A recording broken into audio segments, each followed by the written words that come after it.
La reconeixes? Sí, és ella. És la propietària del bar de sota. És la cambrera que et serveix el cafè. Sap que has deixat de prendre-la amb sucre. Els seus fills van amb els teus a l'escola. Són amics.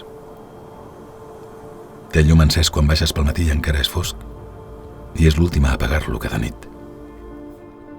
Són els nostres veïns. Viuen a l'edifici del costat, al carrer de dalt o al pis de sota. La pandèmia ens està afectant a tots, però ells estan pagant un preu molt alt. Darrerament tot són preocupacions i no s'ho mereixen. Fa gairebé 3 mesos que treballen molt poques hores al dia. Alguns segueixen amb la persiana abaixada.